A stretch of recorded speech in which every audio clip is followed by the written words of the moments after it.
देखिए आज फिर से आपके पास ये बोर्ड के क्वेश्चन दिख रहे होंगे। 6 क्वेश्चन मैंने लिया है जो बहुत ही इंपॉर्टेंट क्वेश्चंस हैं बोर्ड के हिसाब से। तो आइए शुरू करते हैं क्वेश्चन नंबर फर्स्ट से। आप लोग क्वेश्चन एक बार देख लीजिए या नोट कर लीजिए, स्क्रीनशॉट ले लीजिए। उसके बाद हम क्वेश्चन को इरेज करेंगे, उसके बाद 1 बाय 1 करके हम इसको सॉल्व करेंगे। तो क्वेश्चन एक बार आप देख लीजिए या स्क्रीनशॉट ले लीजिए फटाक से, उसके बाद चलते हैं। फिर क्वेश्चन अब इरेज कर रहे हैं।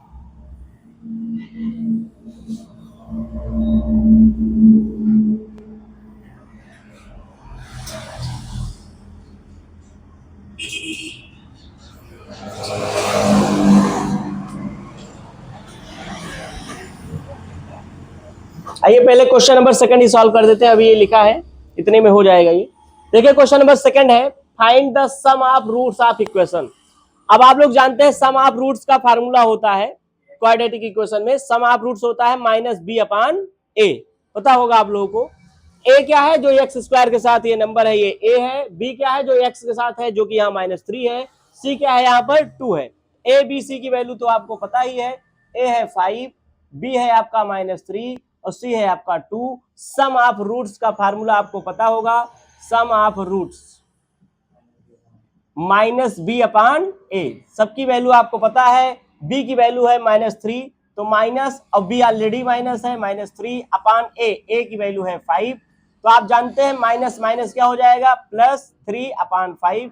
इस तरह से आपका आंसर आ जाएगा 3/5। सम ऑफ रूट्स का फार्मूला होता है -b/a। आप देखे होंगे यहाँ b ऑलरेडी माइनस था, तो माइनस माइनस क्या हो जाएगा, +3/a। a की वैल्यू 5 है, तो 3/5 आपका आंसर हो जाएगा।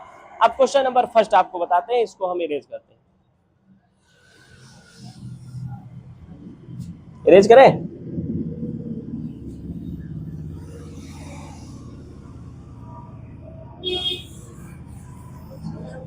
अब क्वेश्चन नंबर फर्स्ट आप देखेंगे। क्वेश्चन नंबर फर्स्ट में है, the distance of the points -3, 5 from y axis.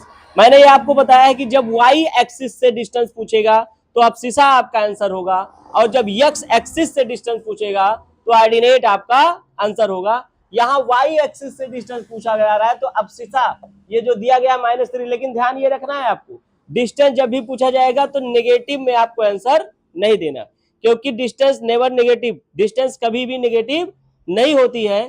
तो यहां पर डिस्टेंस आप लिखेंगे, distance of point -3, 5 from y axis is 3 units. तो आपका आंसर होगा 3 यूनिट्स। अगर x एक्सिस से डिस्टेंस पूछा जाता तो आपका आंसर क्या होता, 5 यूनिट्स। x एक्सिस से डिस्टेंस 5 यूनिट्स और y एक्सिस से distance 3 units.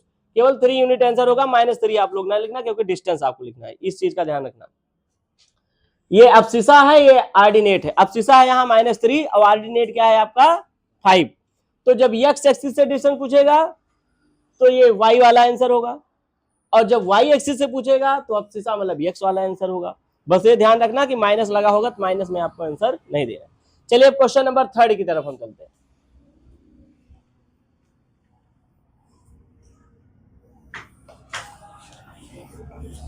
Question number third, लो बेटा तो देखें क्या था। देखिए क्वेश्चन नंबर थर्ड है आपका, if tan a + b = 1। If tan a + b = 1 and tan a - b tan a - b = 1/√3, then find the value of a and b। अब आप यहां देखेंगे, आप देखिए यहाँ tan a + b की वैल्यू क्या है, 1। अब आपको पता होना चाहिए tan में 1 किसकी वैल्यू होती है, 45, tan 45। तो 1 के प्लेस पे आप लिखेंगे tan 45। tan a + b = tan 45। अब tan यहाँ कैंसिल होगा, तो a + b की वैल्यू आ गई आपकी 45। Equation first. सिमिलरली यहां आप देखेंगे tan a - b है, तो tan में 1/√3 किसकी वैल्यू होती है, tan 30। किसकी होती है, tan 30। तो जहां 1/√3 है वहां आप लिखेंगे tan 30। tan से tan कैंसिल, तो a - b = 30। ये हो गया आपका इक्वेशन सेकंड। क्या हो गया? Equation second. अब आप लिखेंगे adding equation first and second, adding equation first and second. तो इक्वेशन फर्स्ट इक्वेशन सेकंड को आप ऐड कर लेंगे, तो plus B minus B cancel, A plus A 2a हो जाएगा, और यहाँ 30 और 45 हो जाएगा आपका 75। a इज इक्वल टू 75/2, 75/2 का मतलब 37.2। a की वैल्यू आ गई। Putting the value of a in equation first, putting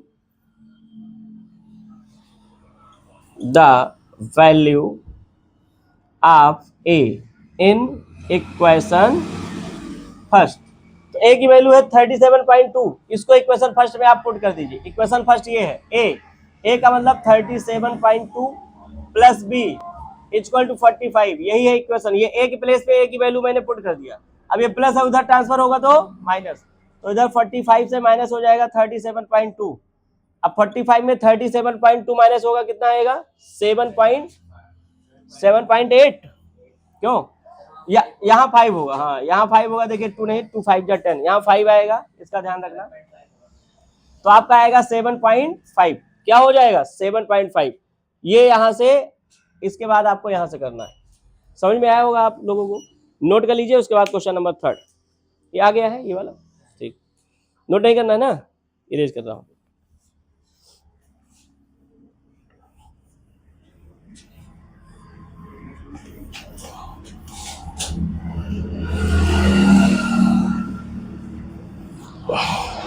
देखिए question number 4, if cos theta is equal to 4/5, find the value of sin theta into cos theta plus tan square theta. cos theta की value given है 4/5। अब आप जानते हैं cos theta क्या होता है? Base upon hypotenuse. तो इसका मतलब बेस आपका कितना है? 4, और हाइपोटेनियस आपका कितना है? 5। आपको परपेंडिकुलर यहाँ फाइंड करना। क्या? परपेंडिकुलर। और आप जानते हो परपेंडिकुलर का स्क्वायर इक्वल टू हाइपोटेनियस का स्क्वायर माइनस बेस का स्क्वायर। तो परपेंडिकुलर का स्क्वायर हाइपोटेनियस है 5 का स्क्वायर माइनस बेस है 4 का स्क्वायर। 5 5 जा 25, 4 4 जा 16, 25 में 16 जाएगा 9। अब आप जानते हो 9 किसका स्क्वायर है? 3 का square. Square square cancel, perpendicular आपका आ गया 3। अब आपको यहाँ क्या फाइंड करना था? Sine theta into cos theta. Value आपको sine theta into cos theta plus tan square theta, tan square theta, इसकी वैल्यू आपको फाइंड करनी है। तो देखिए साइन थीटा क्या होता है? Perpendicular upon hypotenuse. Sine theta को लिखते हैं perpendicular upon hypotenuse into cos theta base upon hypotenuse plus tan perpendicular upon base. तो परपेंडिकुलर अपॉन बेस, स्क्वायर लगा तो यहाँ भी स्क्वायर। परपेंडिकुलर 3, हाइपोटेनियस 5, बेस आपका कितना है? 4, और हाइपोटेनियस है कितना? 5 प्लस p 3, और b है आपका 4, इसका होल स्क्वायर। 4 3 जा 12, 5 5 जा 25, 3 3 जा 9 अपॉन 4 4 जा 16। अब इसी को आप सॉल्व कर लीजिए, आपका आंसर 16। चाहो तो क्रॉस मल्टीप्लाई कर दीजिए आप। 16 2 जा 32, 3 है आपके पास, 16 1 जा 16 और 3 19, 25 9 जा 225, होल अपॉन में 16 5 जा 80 0 8 बचेगा, 16 2 32 और 8 दोनों ऐड करें, 5 2 7 और 2 और 9 11 और 2 1 3 और 11 में 1 है 4 अपॉन 400। इस तरह से आपका आंसर आ गया, सॉल्व हो गया। नोट कर लीजिए, ये भी आया है।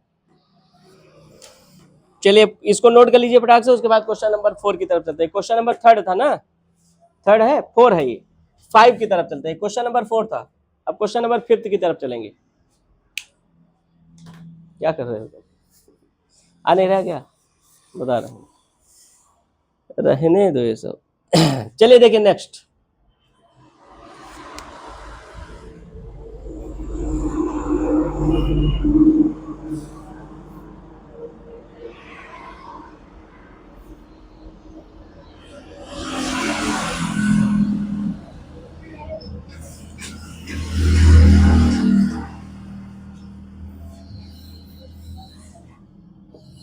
हो गया है शशांक? चलिए देखिए next question number 5। Question number 5, a solid is in the shape of a cone which is surmounted on a hemisphere of same base radius। एक हेमिस्फेयर के ऊपर एक कोन है, क्या है, कोन, इस तरह से दोनों का बेस क्या है, सेम है, मतलब हेमिस्फेयर का और कोन का बेस क्या है, सेम है। If the CSA of hemisphere and cone are equal, CSA दोनों का इक्वल है, कह रहा है दोनों का CSA क्या है, equal. Find the ratio of radius and heights of the cone, cone की जो रेडियस होगी और हाइट होगी उसका रेशियो आपको बताना है, दोनों का CSA क्या है, इक्वल है। अब आप ये बताइए, इसकी जो हाइट है और रेडियस दोनों एक ही होती है, किसकी, हेमिस्फेयर की। इसकी हाइट को आप मान लीजिए h है, क्या मान लीजिए h, और रेडियस r ही होगा। दोनों का CSA कह रहा है इक्वल है, दोनों का CSA क्या है, अकॉर्डिंग टू क्वेश्चन, क्वेश्चन के according CSA of hemisphere equal to CSA of cone. अब कोन का CSA क्या होता है, पाई आर यल। आपको यहाँ पर यल नहीं पता होगा तो पहले आप यहाँ से यल निकालेंगे। एल क्या होता है, स्लैंट हाइट, ये समझ रहे हैं ना, तो पहले यहाँ पर आप एल निकालेंगे। एल जानते हैं पाइथागोरस थ्योरम से, यहाँ पे राइट एंगल ट्रायंगल बन रहा है, ये एल का स्क्वायर इक्वल टू होगा एच का स्क्वायर प्लस आर का स्क्वायर, तो यल क्या होगा, under root h square plus r square, ये यल है, ठीक है ना। अब आप क्या करेंगे, यहां से CSA आप हेमिस्फेयर इक्वल टू CSA आप कोन, ये गिवन है, ये क्या है, ये गिवन है कि दोनों का CSA क्या है, इक्वल। तो CSA ऑफ हेमिस्फीयर क्या होता है, 2 पाई आर स्क्वायर, क्या होता है, 2 पाई आर। और CSA ऑफ कोन क्या होता है, पाई आर यल, पाई आर, तो पाई से पाई कैंसिल हो जाएगा, आर भी दोनों का एक सेम है, आर से आर कैंसिल हो गया, एक आर, यहाँ आर स्क्वायर है, एक आर बचेगा, तो 2r बचा यहाँ पर, और यहाँ क्या बच रहा है, यल। तो यल के प्लेस पे आप लिख सकते हो फ्रॉम इक्वेशन फर्स्ट, चाहो यहाँ नोट कर दो, तो under root h square plus r square, ये आप लिख सकते हैं, है ना। ये एल के प्लेस पे आप यहां से लिख सकते हो under root h square plus r square. अब आप यहाँ क्या लिखेंगे, स्क्वायरिंग बोथ साइड, क्या, स्क्वायरिंग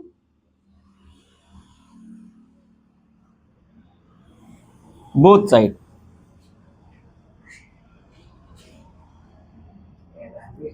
अब दोनों साइड में स्क्वायर करेंगे तो यहां देखो 2r का स्क्वायर, 2r का स्क्वायर क्या हो जाएगा, 2r का होल स्क्वायर, और इधर है under root h square plus इसका होल स्क्वायर, इसका क्या होगा, होल स्क्वायर। अब 2 जा 4r स्क्वायर, अब इधर स्क्वायर होगा तो केवल रूट रिमूव हो जाएगा, मतलब h square plus r square. अब ये आर स्क्वायर प्लस में इधर ट्रांसफर होगा तो माइनस, तो 4r स्क्वायर, ये प्लस है, minus r square equal to h square. अब 4r स्क्वायर में एक आर स्क्वायर माइनस होगा तो 3r square equal to h square. अब रेडियस और हाइट दिया है कि पहले हाइट हो रही है, रेडियस एंड हाइट, तो पहले रेडियस, यहाँ रेडियस है, हाइट को इधर ले आओ, तो आर स्क्वायर अपान हाइट का स्क्वायर इधर आ गया, और ये 3 उधर जाएगा तो इधर है 1, और 3 मल्टीप्लाई में इधर आएगा डिवाइड 3। अब दोनों में स्क्वायर लगा है ना, तो अगर स्क्वायर इधर रिमूव करेंगे उधर जाएगा तो उधर अंडर रूट लग जाएगा, मतलब आर अपान एच का मतलब आर रेशियो एच, अपान का मतलब r ratio h equal to, और ये स्क्वायर इधर रिमूव हो, इधर आएगा ट्रांसफर होगा तो इधर रूट लग जाएगा, मतलब 1 रेशियो अंडर रूट 3। 1 पे रूट लगेगा तो 1 ही होगा, लेकिन 3 पे रूट लगेगा, ये स्क्वायर इधर आएगा रूट लगेगा, तो आर रेशियो एच, रेडियस और हाइट का रेशियो कितना आ गया, 1 रेशियो अंडर रूट 3। ये आपका आंसर, यही पूछा गया था, height and radius and height of the cone, ratio of radius and height of the कोन, इस तरह से आपका आ गया। जल्दी नोट डाउन करें, नोट करो। अब लास्ट क्वेश्चन यही बचा है ना, 6th, क्यों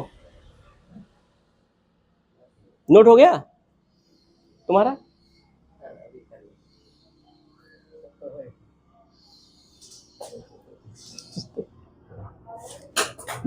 जल्दी नोट करिए,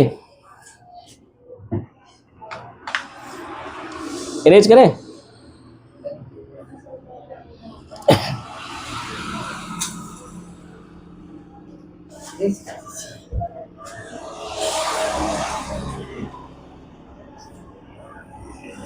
करें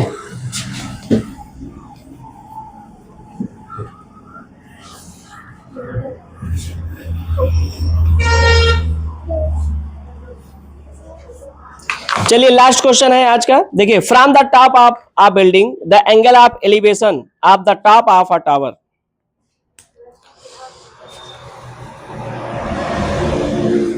एक बिल्डिंग है, एक टावर, तो इसमें कह रहा है from the top of a building the angle of elevation of the top of a tower. एक बिल्डिंग है, बिल्डिंग के टॉप से, बिल्डिंग के टॉप से, from the top of a building the angle of elevation of the top of a tower is 60 degree. यहां से tower के top का जो एंगल ऑफ एलिवेशन है वो कितना है, 60 डिग्री है। कितने डिग्री है, ये बिल्डिंग है, ये टावर है, 60 डिग्री है। Of the top of a tower is 60 degree. From the top of the building the angle of depression of the root of the tower is 45। और बिल्डिंग के टॉप से ही tower के जब roots का depression angle देखा गया तो ये कितने डिग्री है, ये है आपका 45 डिग्री। कितने degree, 45 degree, 45 degree. If the height of the tower is 40 metre, height of the tower, ये टावर है जो ये बड़ा दिख रहा है, ये आपका क्या है, टावर, इसकी हाइट दी गई है 40 मीटर। कितना, 40 मीटर टावर की हाइट गिवन है आपको। Then prove that the height of the building is 20 in bracket √3 - 1 metre. आपको ये प्रूव करना है कि ये जो आपका बिल्डिंग है ये 20 √3 - 1 मीटर की है।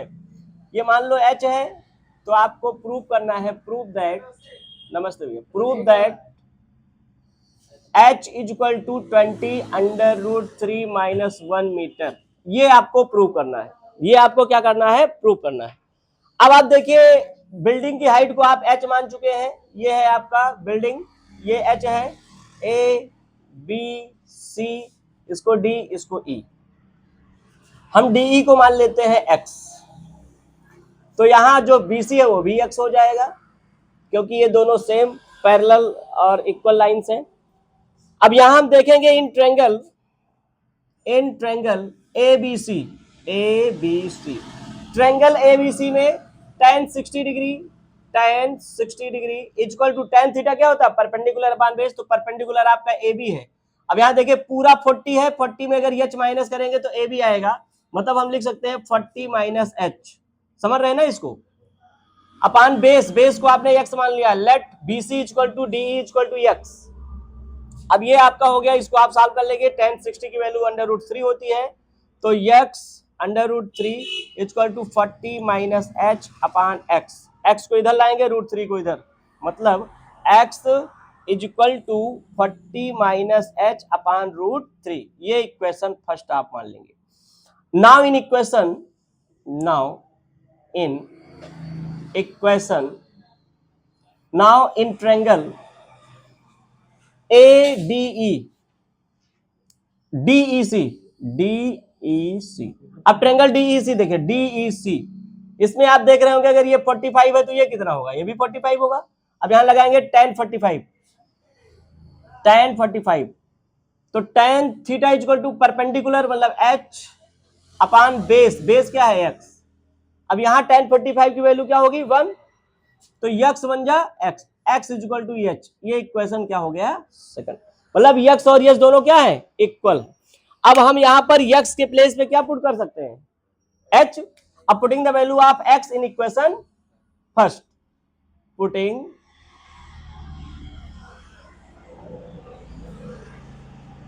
Value of x in equation first, x की वैल्यू रख दो यहां इक्वेशन फर्स्ट में, x इक्वल टू है तो यहां क्या लिख दो, h equal to 40 - h upon √3।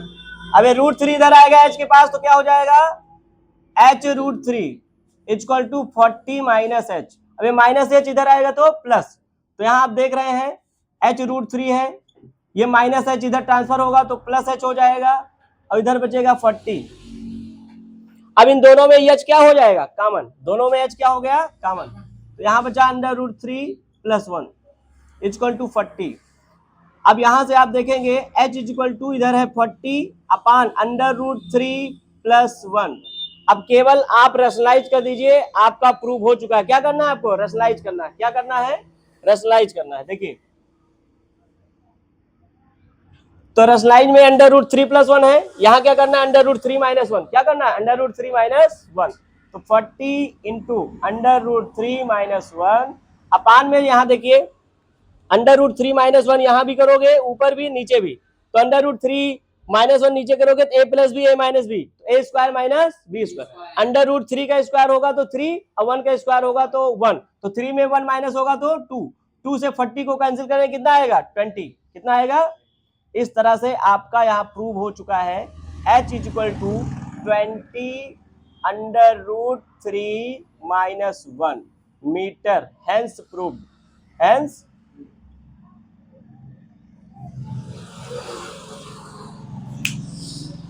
अब ये आपका क्वेश्चन नंबर 6 था, ये भी आपका हो चुका है प्रूव, आपको समझ में आया होगा। अब आज की क्लास यहीं पे समाप्त होगी, नेक्स्ट क्लास फिर कल आपके लिए ऐसे ही क्वेश्चंस फिर लेके आपको आएंगे। आज के लिए इतना ही, ओके।